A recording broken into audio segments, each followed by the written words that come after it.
एक चमकदार गर्मी की सुबह तीन सबसे अच्छे दोस्त झायन, अहमद और बिलाल बंदरगाह के किनारे खड़े थे।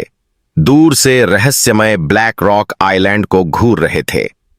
कैप्टन रफीक नामक एक पुराने समुद्री डाकू द्वारा वहां छिपा हुआ खजाना दफनाए जाने की अफवाहें उड़ रही थीं। क्या आप इस बारे में निश्चित हैं? अहमद ने अपना बैग ठीक करते हुए पूछा। वे कहते हैं कि वहां जाने वाला कोई भी व्यक्ति कभी वापस नहीं आता। जयन मुस्कुराया। चलो अहमद, हमने हफ्तों से इसकी योजना बनाई है। इसके अलावा क्या आप खजाने के बारे में उत्सुक नहीं हैं? बिलाल ने अपने दादा की अटारी में पाया गया एक पुराना नक्शा दिखाया। अगर यह नक्शा सही है तो हमें बस एक्स से चिह्नित गुफा को खोजने की जरूरत है।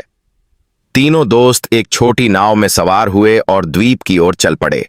किनारे पर उतरते ही लहरें नुकीली चट्टानों से टकराने लगीं। द्वीप घने जंगल से ढका हुआ था और हवा में पक्षियों की डरावनी आवाजें गूंज रही थीं। यह जगह मुझे डराती है, अहमद ने फुसफुसाया, लेकिन वह दूसरों के पीछे पीछे चला गया क्योंकि वे घने पत्तों के बीच से निकल रहे थे। 1 घंटे की खोज के बाद उन्हें एक संकरी चट्टान मिली जिसमें एक संकरा रास्ता था।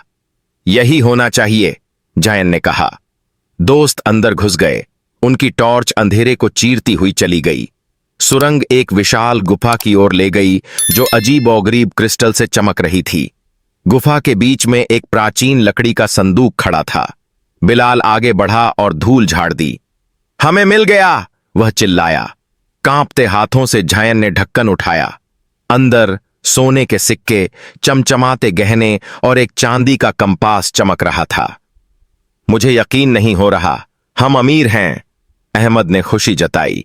लेकिन जैसे ही उसने कहा, एक जोरदार गड़गड़ाहट ने गुफा को हिला दिया।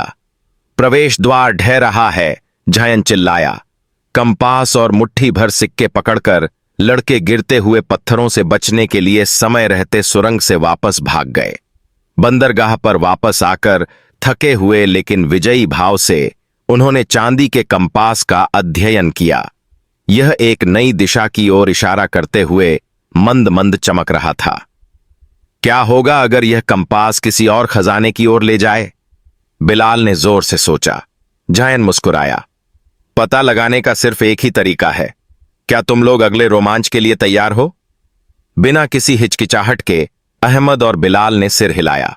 उन्हें पता था कि उनकी यात्रा अभी शुरू ही हुई है। अगर आपको हमारी कार्टून कहानी पसंद आई हो तो हमारे चैनल को सब्सक्राइब करें और बेल आइकन को दबाएं ताकि हर आने वाली कार्टून कहानी सबसे पहले आप तक पहुंच सके। थैंक्स।